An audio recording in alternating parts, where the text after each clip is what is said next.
Pasensya na kayo kasi sobrang busy namin ngayon lalo't magra-Ramadan. Hindi na kami masyado makakapahinga lalo't hapon. Pilitin ko man, gustuhin ko man. Kaso natatakot ako baka malaman nila na nag-ano ako dito. Bibidyo ako dito kaya nag-iingat lang din ako. Kumita nga tayo ng pera, kung napahamak naman tayo dito. Gusto ko talaga guys, gustong gusto ko talaga kasi budget din to na magtatay sa doon sa sa Pilipinas. Kaya pinipilit ko sana. Ang masama, natatakot naman ako. Kaya nagpahinga ako dito. Tapos kahapon, 'di ba, umpisa nang dumating ang lola. Wala na kaming pahinga. Ang dami-dami namin ginawa. Kasi guys, pag Friday dito, ayun yung family day nila. Weekend dito, tsaka Sabado. Kung sa atin, Sabado at Linggo, dito hindi. Tapos ang umpisa ng araw nila, Linggo. Ganun. Pasensya na kayo uli. Kasi talaga gustuhin ko minsan nga. Gusto ko na talaga mag-video kahit paunti-unti. Kasi lagi ako nasa kwarto. Hindi naman sila nakabantay pagka naglilinis tayo Kaso mo nga lang baka alam nyo na, baka malaman nila, sayang din. Mabait naman ang amo natin kahit papaano. Dito libre lahat. Libre ang pangangailangan mo, wifi mo, pagkain mo. Libre lahat yun. Kaya medyo nasunod din tayo sa bawal. Ngayon, makakapag-vlog siguro ako pa. Kwento-kwento lang ako dito sa loob na maghapunan ko. Para may malaman kayo tungkol sa akin dito o tungkol dito sa bansang to, ganun. Pag nalalaman ako, share ko agad sa inyo guys. Pero sa ngayon, muna tayo. Dito na lang muna tayo para sa kaligtasan din natin. May kita-kita tayo kasi bababa na ulit ako. At tapos na ako maglinis ng taas at nag-almusal na tayo. Binigyan tayo ng lola ko ng sandwich na maliit. Masarap. Mabait naman siya. Pagka may pagkain siya, nagbibigay siya. Nihahapag niya lang dun sa lamesang kinakainan namin. Alam na namin amin yun. Kung di man niya yung sabihin, alam na namin amin yun. Tapos binilhan tayo ng kahapon ng dalaga. Pinasalubungan niya tayo isang balot na chocolate, 3 chichiryang malaki. Parang kutkutin. Halimbawa kami pahinga na daw dito, may kutkutin kami. Sana nga hindi sila magbago. Okay naman kahit namumura tayo lagi kasi hindi nga natin maintindihan. Pero okay lang yun pag naman naintindihan natin, wala naman tayong problema na sa lola. Madami lang siya talagang utos. Ngayon, magra-Ramadan na kaya paspas trabaho. Di ko alam kung matututukan ko muna ang pagbablog pero gusto ko talaga guys, promise. Gusto ko talagang kumita dito dahil kahit papaano, pambigay ko sa nanay ko, pambigay ko sa magtatay, o kung may labis man tayo, hindi naman natin mapapangako, bigyan natin yung anak ni Raul na panganay, tanggapin man o hindi, at least nagsubok tayo. Kaya, sana, kumita tayo, may extra tayo, kasi yung mga sinasahod ko pa ngayon, baka hanggang kalahati ng taon, bayad utang mo na may labis man, di sa magtatay. Kaya minsan pinipilit ko talaga makapag-live, dahil kahit papaano kikita tayo dito. Para din naman nga sa kaligtasan natin. Paminsan-minsan na lang. Kung alam naman nating ligtas dito, di. Sige, pero, pag delikado mag-video talaga hindi ko susubukan. Ayun lang, para din tayo Dito naman kwarto naman natin to, kaya okay lang siguro. Baba na tayo guys. May naririnig ako, baka kailangan ko na maglinis ng kwarto. So guys, hapon na. Ngayon na ulit tayo nakapag-take ng ating video. Gawa ng hindi tayo makabuelo. Madaming gawain ngayon Naglinis kami sa labas.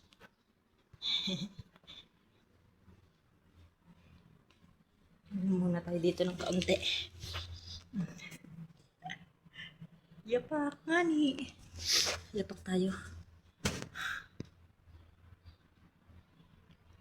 Kapagod. Ang oras na dito ay 5:31.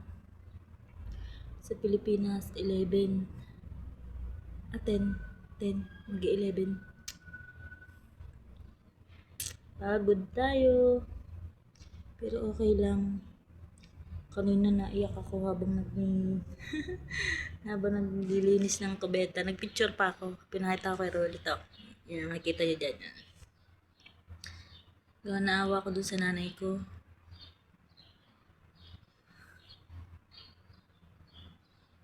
Naglakad daw. Mula amin hanggang trabaho. Ipapilay-pilay. Gawa siguro nga ng rayuma. Ako din, nirarayuma dito. Naiyak ako.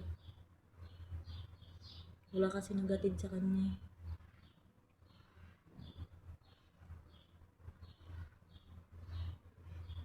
Happy Valentine's sa inyo lahat.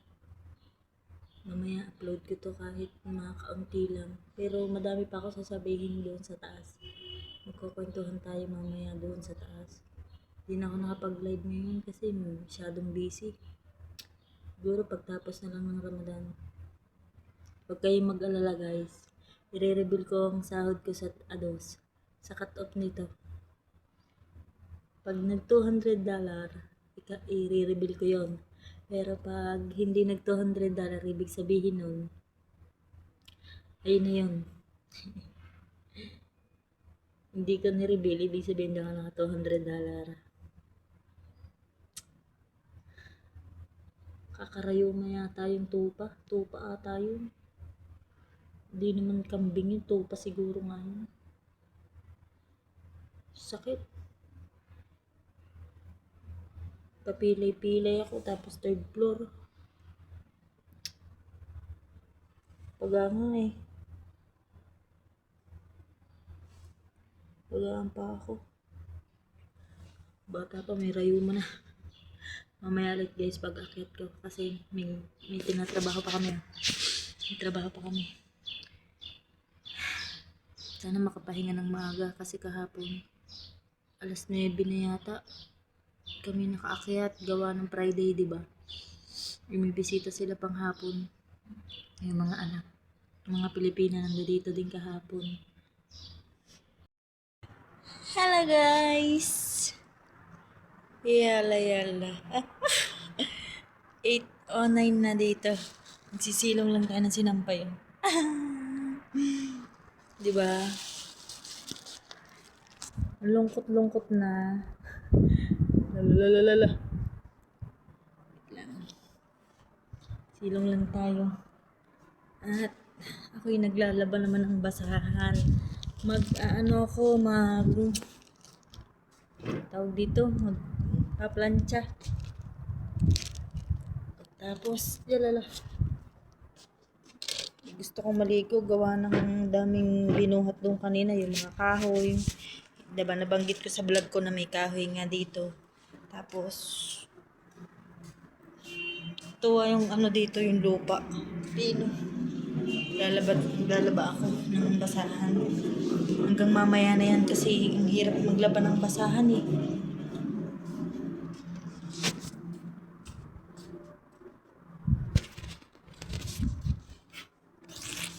Wait lang guys.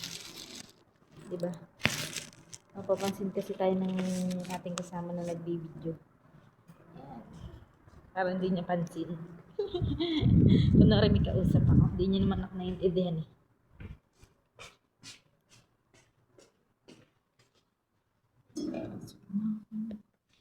Wow. Yes.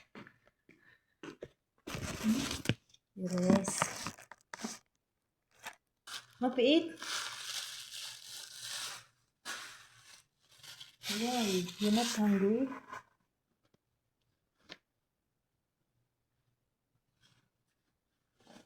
Sampay na ako ng uniform para bukas. For bukran.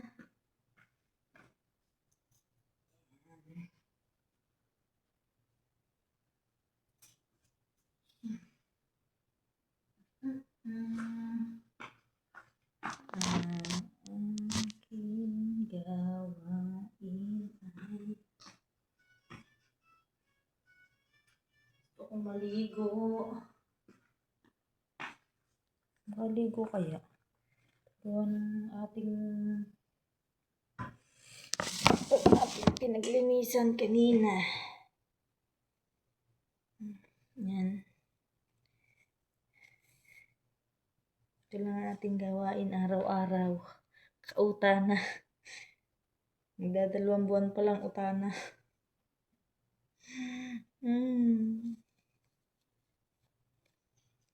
Alam niyo guys, may tugtog kaya mamaya na lang.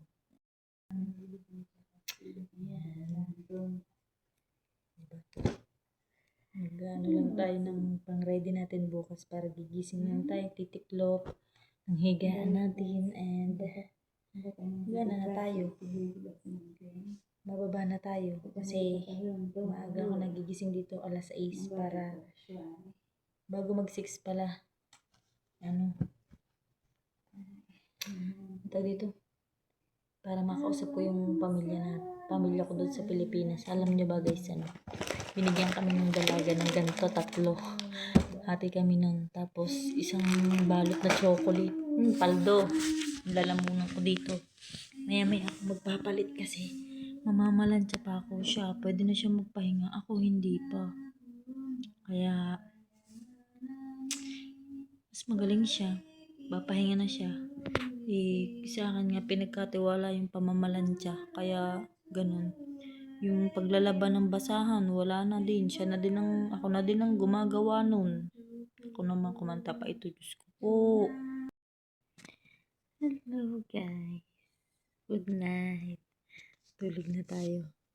Pasensya na kayo. Paunti-unti lang yung natin. Yung kuha natin kasi yun na. Kaligo tayo kanina. Kasi naghakot tayo ng lupa. Kala ko katulong lang talaga yung apply ko dito eh. Hindi pala. So, yung nagmimina. Ngayon, buhangin yun pala, buhangin. Nagsasaki. Dami ko naman trabaho dito.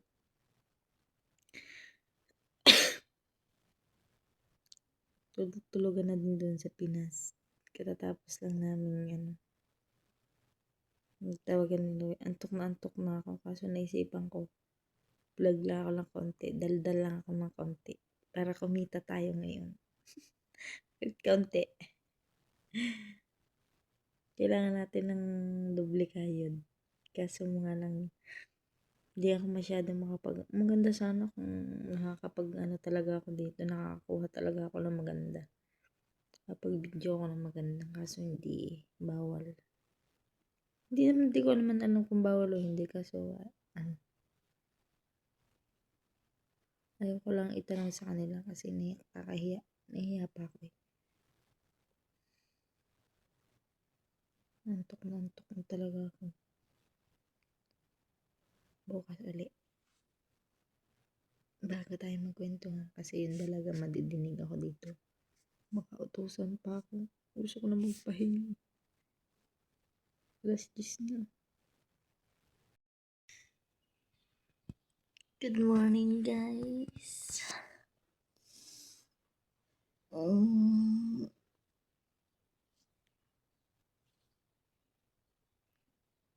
Himay ang ating kamay. Ang oras na. Alas 6. Ayan, maliligo na tayo. Maliligo pa yung kasama natin. Tagal kasi nun maligo. Bang na tayo. Tayo ay maghahanda ng ating nalaglag ng ating uniform. Susuotin. Yan.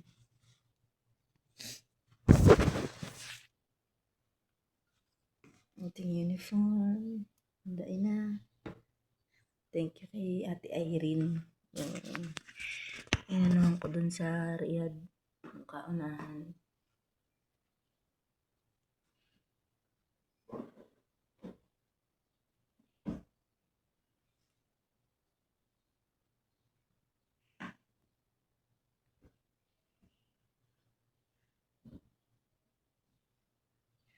Hindi ko nagamit ang ating kumot gawa ng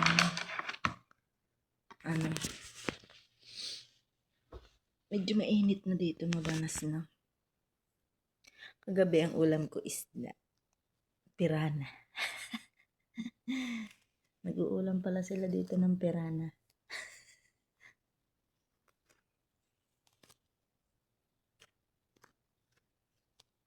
Naligo tayo kagabi gawa ng ang ano natin, dungis. Ano oras sa kami nakapahinga? Nakakayat na kami, tinawag pa rin kami ng lola gawa ng malaking anong tawag dun? Parang kubos. Pinababa niya tayo. Pinaghiwa-hiwalay natin gawa ng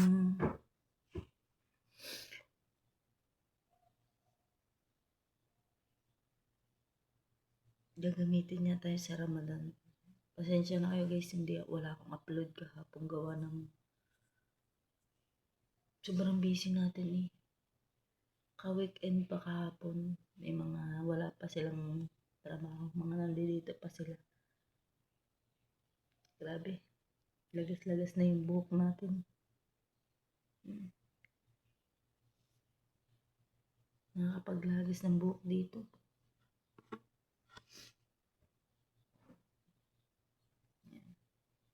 Maganda na tayo nasusuotin, antayin na lang natin matapos yung kasama ko. Mamaya patapos nun mga 6:30.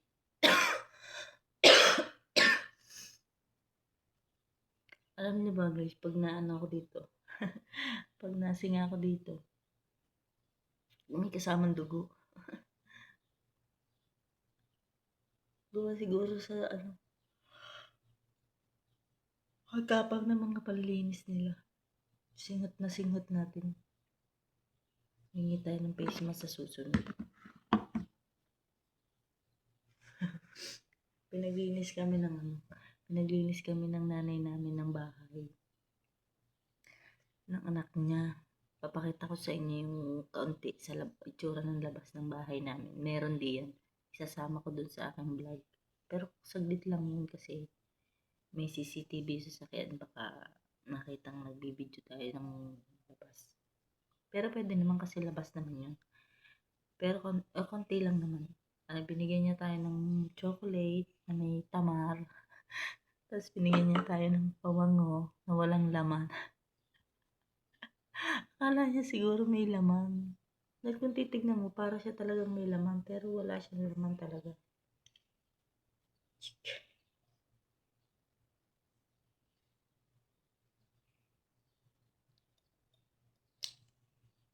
Sabi ng lola, siya na lang daw magbibigay sa akin. Meron daw siya. Pero hindi pa niya ako binibigyan. Alam niyo ba guys, tingnan niyo to. Tingnan niyo. Ito yung cloves. Alam niyo yun? Alam niyo ng mga natin kapwa. Alam niyo, pag binilagay niyo daw yan sa buhok niyo, hindi masyadong maglalagas yung buhok ninyo. Ganon. Pero depende pa rin yan sa hiyangan. Kaso ang akin, ilang araw na ako naglalagay, wala. Parang gayon pa rin. Naglalagas na kasi buhok natin. Niloloko kasi, naawa ko doon sa aking magtatay. Na nakita ko yung live nila kahapon. Medyo naiiyak ako. Kasi syempre, walang mag-aasikaso sa kanila. Lalo kay Rowel. Walang mag-aasikaso sa kay Rowel. Gawa ng syempre, nasa side ko siya. Pero tinitingnan naman nga siya ng nanay. Pero naaawa pa rin ako sa kanya. Dahil syempre nga, dito kasi guys, habang nandito ako, ako din yung nahasi ng pagkain nila. Ganun. Kasi ako madaming kakilala mahihiraman. Utangero kasi ako. Charot. Hindi ganun. Kasama yun sa buhay ko kasi aasahan lang naman ang aasahan ng sahod ko. Guys, walang mangyayari, di ba? Ano pa rin. Sa sahod ka, utang, babayad mo ng utang. Pag naubos na ulit, ganyan na naman. Magkano lang natitira. Hindi naman kayang pagkasyahin ng isang buwan. Minsan 3,000 lang natitira sa sahod ko.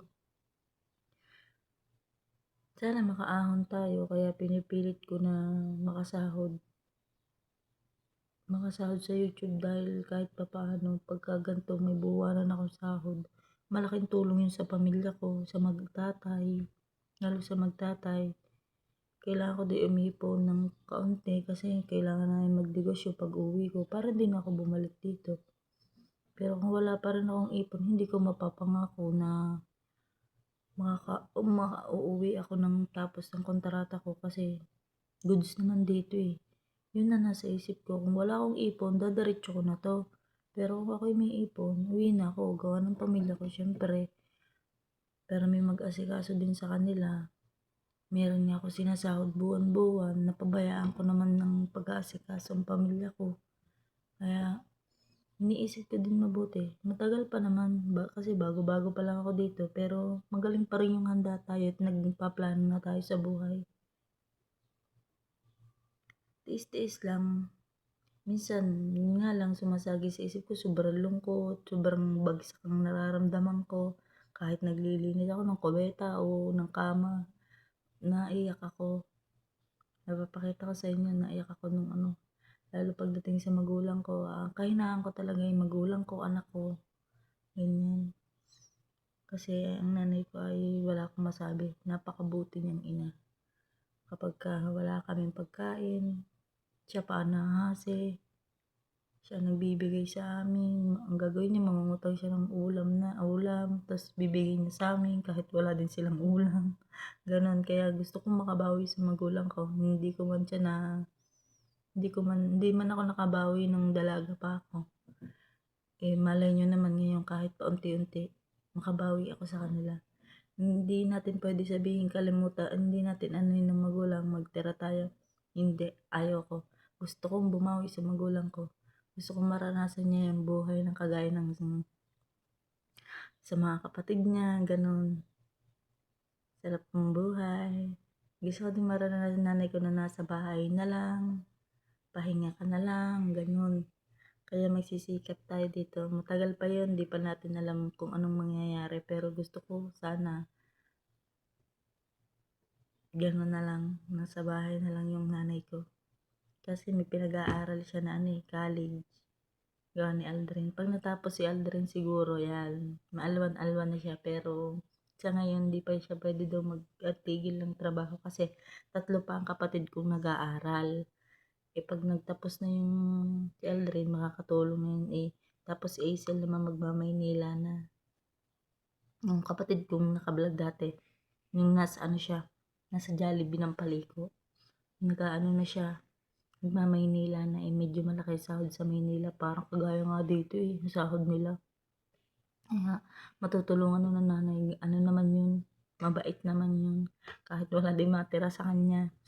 Basta mabigyan nilang kapatid niya, anak, ang nanay, ganon. Kaya pag nagkatrabaho si Aisel, malaking tulong din yun sa nanay ko. Kahit pa paano naman babawi tayo sa nanay natin. Kahit maliit ang sahod natin, basta bawi tayo.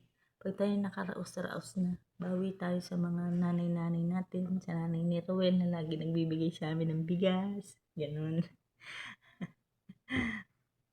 Bawi tayo sa kanila. Kahit pa paano mag-aabot tayo ng nila, pambili ng gusto nila. Kahit maliit na bagay lang. Ganun.